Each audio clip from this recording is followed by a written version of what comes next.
अस्सलाम वालेकुम, welcome to my blog Karachi से मिशिगन। तो आज की जो छोटी सी वीडियो है वो है सब इन अहम पॉइंट्स के बारे में जो बहुत सारे लोग मुझसे पूछ रहे हैं। वो ये कि इंटरव्यू डे पे हम जाने वाले हैं, इंटरव्यू लेटर रिसीव हो गया है, कुछ टिप्स एंड ट्रिक्स आपके साथ शेयर की जाएं जिनको याद रखेंगे तो इंशाल्लाह ताला आपको बहुत फ़ायदा होगा अपने इंटरव्यू वाले दिन और वो आपके लिए यूज़फुल साबित होंगी। Let's start with that.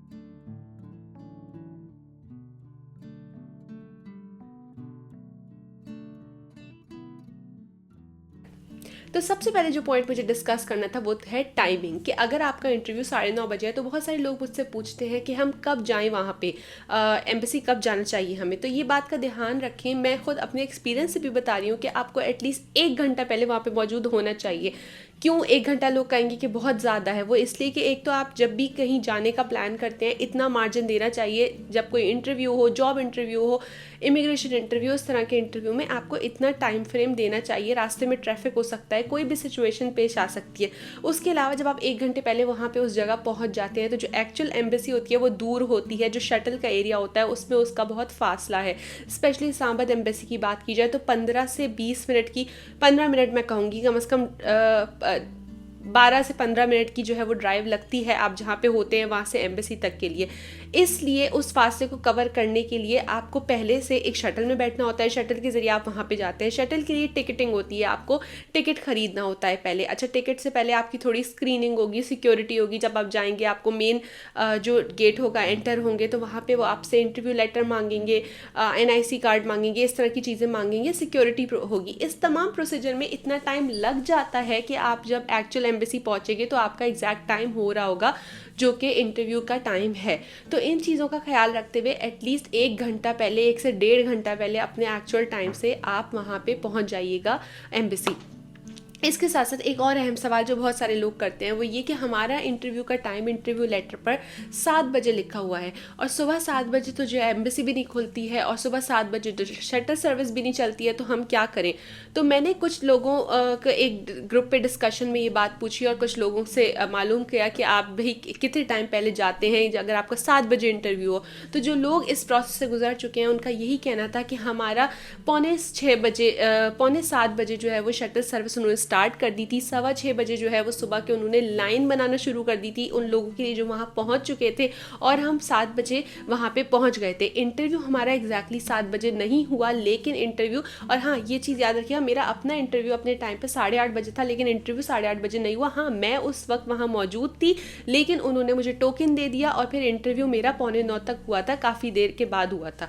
तो आपका अगर 7 बजे सुबह इंटरव्यू है तो इसमें कोई परेशानी की बात नहीं है। आप वहाँ पे अपने टाइम पर 6 बजे तक पहुँच जाइए।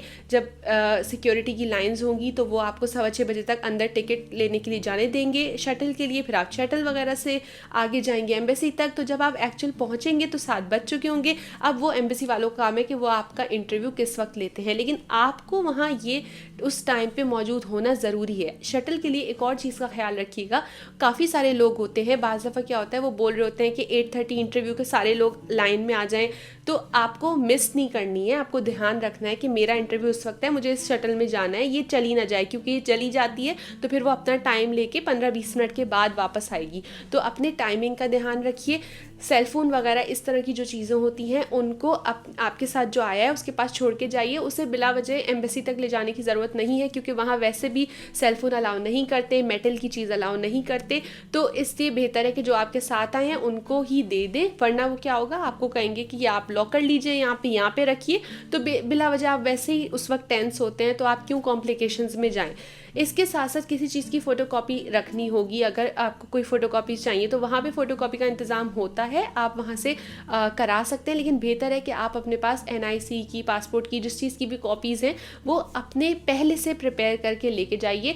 डिफरेंट स्टेप्स पे आपसे इंटरव्यू लेटर भी मांगा जाता है, DS जो आपका कॉन्फर्मेशन पेज होता है DS 260 का, उसको भी मांगा जाता है। तो इन चीज़ों का ध्यान रखिएगा कि इनकी कॉपीज़ भी आपके पास हों, और ज़ाहिर है जो भी चीज़ें अपलोड करने की होंगी वो आप कर चुके होंगे। तो अब हम बात करते हैं अगले पॉइंट की तरफ, जो कि है अपलोड क्या करना होता है। बहुत सारे लोग कहते हैं कि हम अपने डॉक्यूमेंट्स इंटरव्यू से पहले अपलोड करें या नहीं करें। मैं अपने एक्सपीरियंस से बता रही हूँ। मुझे ये लगता है कि इंटरव्यू से पहले अगर आप 2 वीक्स पहले अपना डॉक्यूमेंट्स को CESC के पोर्टल पे जाके अपलोड कर देते हैं तो ये बहुत ही आपके लिए फ़ायदेमंद होता है।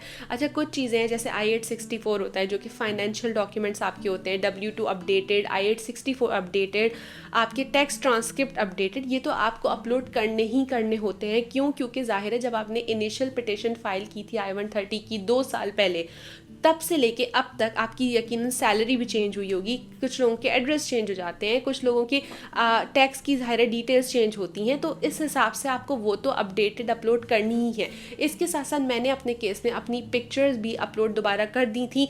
जो कुछ एडिशनल डॉक्यूमेंट्स थे, हमारे जो बोनाफाइड मैरिज को प्रूफ करने की डॉक्यूमेंट चीज़ें थी, चैट्स होती हैं, वीडियो लॉग्स, ये सब चीज़ें भी अपलोड कर दी थी। तो मुझे लगता है कि इनसे फ़ायदा होता है क्योंकि जब डॉक्यूमेंट्स को रिव्यू करता है इंटरव्यू ऑफिसर आपके इंटरव्यू से पहले, 1 वीक पहले, थोड़े दिन पहले, तो वो देख लेता है फाइनली सारी चीज़ें स्क्रीन पे कि देखिए उन्होंने CESC के पोर्टल पे सब कुछ अपडेटेड रखा हुआ है। उसे हेल्प हो जाती है आपके केस को अंडरस्टैंड करने में, और मुझे लगता है कि फिर वो आपका जो प्रोसेस होता है इंटरव्यू का वो थोड़ा आसान बन जाता है। तो अगर आप लोगों को बेहतर लगे, अगर आपको किसी लीगल अथॉरिटी से मशवरा करना हो तो आप देख लीजिएगा, लेकिन ये चीज़ मुझे लगता है कि फ़ायदेमंद होती है कि आप अपने इंटरव्यू से पहले डॉक्यूमेंट्स को अपलोड कर दें CESC के पोर्टल पे, ठीक है।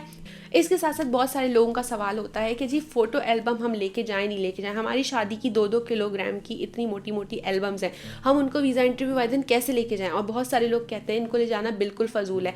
हाँ, उन भारी भारी सी एल्बम को ले जाना बिल्कुल फ़जूल है, लेकिन एक छोटा सा क्यूट सा लिटिल सा एल्बम बना लें अगर आप, उसके अंदर अपने और अपने स्पाउस की, अपने स्पाउस की फैमिलीज़ की, फ्रेंड्स की, वो इवेंट जिनमें आप साथ में गए हों उनकी पिक्चर्स अगर आप छोटी छोटी करके लगा लें, एक छोटा सा एल्बम जिसमें मेटल भी ना हो, सिंपल सा एल्बम हो।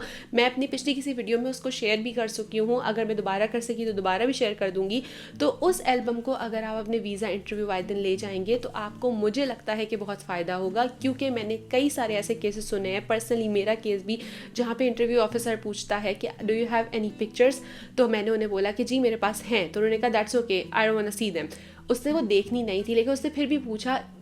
वो हर चीज़ से रीड करे होते हैं कि आप कितने कॉन्फिडेंट हैं, आपके पास सारी चीज़ें हैं या नहीं है। मेरे पास वो रेड कलर का एक छोटा सा एल्बम था जिसमें मैंने अपनी और अपने स्पाउस की पिक्चर लगा ली थी, हमारी फैमिलीज़ की, फ्रेंड्स की, हमारे इवेंट्स की, सब लगा दी थी। तो इस तरह का अगर एक छोटा सा एल्बम बना लें और उसको वीज़ा इंटरव्यू वाले दिन ले जाएँ तो मैं कहूँगी कि ये बहुत ही अच्छा आइडिया है। हाँ, भारी भारी से एल्बम नहीं लेके जाएँ, लेकिन इनको ले जाएंगे तो आई थिंक ये दैट्स गोना हेल्प यू। इसके साथ साथ जो एक और पॉइंट था जिसे हमें डिस्कस करना है वो ये कि things to remember, things to memorise. जब हम छोटे होते थे तो हम अक्सर एग्जाम देने जाते थे, टेस्ट देने जाते थे, तो हमें बहुत सारी चीज़ें याद करवाई जाती थी। हमारे पेरेंट्स हमें याद करा देते थे कि ठीक है इनका रट्टा लगा लें, इनको याद कर लें, आपको फ़ायदा होगा एग्ज़ाम वाले दिन। कुछ चीज़ें जो इंटरव्यू से पहले आपको याद करनी है वो ये कि आपकी विज़िट की डेट्स, मुझे लगता है इससे आपको फ़ायदा होगा। विज़िट की डेट क्या, आपके स्पाउस ने आपको कब विज़िट किया, आप लोग कहाँ पे मिले, किस डेट को आए थे, वो किस डेट को गए, इसको याद कर लें। ये कोई इतनी मुश्किल चीज़ नहीं है। ज़ाहिर है अगर आपके वीज़ा प्रोसेस में 2 साल का अरसा ही लगा है तो आपके स्पाउस ने आपको 1 दफ़ा विज़िट किया होगा, 2 दफ़ा विज़िट किया होगा, ज़्यादा से ज़्यादा, मतलब इससे ज़्यादा तो नहीं किया होगा ना। तो इस चीज़ को याद करना ज़्यादा मुश्किल नहीं है इन डेट्स को, लेकिन बहुत फ़ायदा होता है क्योंकि ये सवाल मैंने देखा है, जितने लोगों से मैंने रिसर्च की है, हर एक से पूछा जाता है कि आप और आपके स्पाउस आखिरी बार कब मिले थे, कहाँ मिले थे। तो वो डेट आपको अगर याद होगी तो वो हमेशा पूछते हैं कितने दिन के लिए मिले थे, तो आपको अगर वो शुरू की डेट, आखिर की डेट याद होगी, सिंपल आप एक आंसर कर देंगे। तो थिंग्स टू मेमोराइज में याद रखिए कि आपको विजिट की जो डेट्स हैं उनको याद करना है, आपके स्पाउस की जो नाम की स्पेलिंग है उसको याद करना है। मुझसे मेरे वीज़ा इंटरव्यू में उन्होंने पूछा कि आपको स्पॉन्सर किसने किया है, तो मैंने कहा मेरे स्पाउस ने किया है, मेरे हस्बैंड ने। उन्होंने कहा वो अपने नेम को कैसे स्पेल करते हैं, तो मैंने उनको स्पेलिंग भी उसकी बताई। तो आपको उनकी स्पेलिंग को, उनके पूरे नाम को याद कर लेना है, क्योंकि आई डोंट नो वो पूछते होंगे कि आपको कितनी मालूमात है, लेकिन सिंपल है आप याद कर लें। फ़ोन नंबर, अपने स्पाउस का फ़ोन नंबर आप याद कर लीजिए। वो पूछा था उन्होंने मुझसे, तो मैं इससे शेयर कर रही हूँ। बेहतर होता है आपको याद हो। अगर किसी को नहीं भी याद हो तो कोई मसला नहीं होगा कि आप ऐसे समझ जाएं कि ओ माय गॉड अगर मैं भूल गए तो हमें मसला होगा या हमारा रिजेक्ट हो जाएगा। ये ऐसी कोई बात नहीं है। मैं सिर्फ वो पॉइंट बता रही हूँ जिनसे आपको आसानी हो सकती है इंटरव्यू के दिन, और आपके लिए कोई मज़ायका नहीं है इस बात में कि आप उसको याद कर लें। सिटी स्टेट, आपको पता होना चाहिए आपका स्पाउस किस स्टेट में रहता है, कौन से शहर में रहता है, आपको पता होना चाहिए शहर की कोई मेन चीज़ें, जो थोड़ा बहुत आपको उसके शहर के बारे में जहाँ पे वो रहता है मालूमात होनी चाहिए। क्योंकि एक इंसान जिससे आपकी 2 साल से शादी हुई है, जिससे आप कह रहे हैं कि हम बात भी करते हैं फ़ोन पे, यकीनन वो अपने शहर के बारे में, अपने ऑफिस के बारे में, अपने स्कूल कॉलेज के बारे में मेंशन करता होगा, तो आपको उसकी थोड़ी बहुत मालूमात होनी चाहिए। इसके साथ साथ जॉब डेजिग्नेशन, इसको याद कर लीजिए। आप कहेंगे कि मेरा स्पाउस क्या जॉब करता है, मेरा स्पाउस डॉक्टर है, वो कहेंगे एक्चुअल डेजिग्नेशन क्या है, यानी कि किस चीज़ का डॉक्टर है, नाम बता दें। इसके साथ साथ वो आप से पूछेंगे आपका स्पाउस क्या करता है, आप कहेंगे वो इंजीनियर है, वो कहेंगे उसकी एक्चुअल जॉब क्या है, उसकी डेजिग्नेशन क्या है। तो बेहतर होगा कि वो अगर ऑटोमोटिव इंजीनियर है, या वो अगर लीड इंजीनियर है, या वो डेटा प्रोसेसिंग में है, किसी भी चीज़ में, तो आप उसकी एक्चुअल जो जॉब की डेजिग्नेशन है उसको याद कर लें। ये वो सवालात हैं जो मल्टीपल टाइम्स लोगों से पूछे गए, और अगर क्या होता है कि इन चीज़ों को आप नहीं भी याद करेंगे तो कोई मसला नहीं होगा, आप उसको जवाब अपनी तरीके से दे सकते हैं, लेकिन अगर आप याद कर लेंगे तो आपका प्रोसेस बहुत स्ट्रेट फॉरवर्ड रहेगा। आपकी एंजाइटी थोड़ी कम हो जाएगी कि इन चीज़ों के मामले में मैं कॉन्फिडेंट हूँ कि मुझे पता है। इंटरव्यू जो होता है वो सबका डिफरेंट होता है, केस भी सबका डिफरेंट होता है, पूरा सिनेरियो डिफरेंट होता है। जितना आप वेल प्रिपेयर्ड होते हैं किसी भी एग्ज़ाम के लिए, इसी तरह आपका इंटरव्यू भी आसान हो जाता है। अगर आपको नॉलेज होती है, अगर आपको पता होता है कि क्या एक्सपेक्ट करना है, कि वो मुझसे क्या पूछ सकते हैं, तो अपनी तैयारी को टेंशन लिए बगैर, कोई प्रॉब्लम के बगैर, ये सिर्फ सोचें कि हमें हर बात को सच सच बताना है, सिंपल रखनी है, और इसके साथ साथ जो चीज़ें हम मालूम पहले से कर सकते हैं, जिसके बारे में हमें लग रहा है कि वो हमसे पूछेंगे ही, तो वो आपको मालूम होनी चाहिए। तो इस तरह की चीज़ों के बारे में फिर आप कहें कि हमें नहीं मालूम, जो आपको मालूम होनी चाहिए थी, जैसे जॉब हो गई, सिटी स्टेट का नाम हो गया, शहर का नाम, ये सारी चीज़ें हो गई, तो इनका मालूम होना आपके लिए ज़रूरी है। तो ये कुछ टिप्स एंड ट्रिक्स थी जो मैं आपको बताना चाहती थी इंटरव्यू से पहले। इसके साथ साथ भी आइंदा आने वाले दिनों में, क्योंकि मुझे मालूम है कि बहुत सारे लोगों का इंटरव्यू आ रहे हैं और डिफरेंट एम्बेसीज़ के अंदर आ रहे हैं, तो मैं इंटरव्यू की टिप्स एंड ट्रिक, मज़ीद कैसे डॉक्यूमेंट्स को अपलोड करना है, कौन से डॉक्यूमेंट्स को अपलोड करना है, इंटरव्यू के दिन क्या क्या लेके जाना है, ये सारी चीज़ों के बारे में और भी डिटेल वीडियोस बनाती रहूँगी और आपके साथ शेयर करती रहूँगी। इसके साथ साथ मुझे आपको एक और चीज़ बतानी थी, वो ये कि अगर आप लोगों में से बहुत सारे लोग काफ़ी अर्से से रिक्वेस्ट कर रहे थे कि हमें जो है वो 1-on-1 कोचिंग की ज़रूरत है, 1-on-1 वीज़ा इंटरव्यू प्रेप में अगर आप हेल्प कर सके तो उसकी हमें बहुत आसानी हो जाएगी। तो मैंने जो है वो फाइनली एक चीज़ स्टार्ट की है, जहाँ पे मैं आपको वीज़ा इंटरव्यू की प्रेप प्रोवाइड कर सकती हूँ, ये सर्विसेज प्रोवाइड कर सकती हूँ। हम सेशन कर सकते हैं थोड़े थोड़े टाइम के, जो कि कस्टमाइज़ होंगे, जो कि 1-on-1 होंगे, उनमें आप अपने वीज़ा इंटरव्यू की तैयारी कर सकते हैं। अभी फ़िलहाल के लिए, क्योंकि ये इंट्रोडक्टरी सेशंस हैं, इसलिए जो है मैंने इसको सिर्फ CR1 IR1 के केसेस तक महदूद रखा है, सिर्फ इस्लामाबाद एम्बेसी तक महदूद रखा है। अगर आप इसमें इंटरेस्टेड हैं, अगर आपको लगता है कि आपको इससे फ़ायदा होगा, तो नीचे डिस्क्रिप्शन में जो है वो इसका लिंक मौजूद है, वहाँ जाके आप एक फ़ॉर्म फिल कर सकते हैं। उस फॉर्म से मुझे आपके केस की कुछ डिटेल्स जो मुझे ज़रूरत होगी वो मालूम हो जाएंगी। मैं उनके ज़रिए आपके केस को रीड कर लूँगी और then I will get back to you, और उसके बाद जो है वो हम एक सेशन को बुक कर सकते हैं जिससे आपके वीज़ा इंटरव्यू की प्रिपरेशन हो सके। तो अगर आप इसमें इंटरेस्टेड हो तो प्लीज़ लिंक को ज़रूर चेक कीजिएगा। इसके साथ साथ कोई भी क्वेश्चन हो तो कमेंट सेक्शन में ज़रूर बताइएगा। अपना बहुत ख्याल रखिएगा। अल्लाह हाफ़िज़।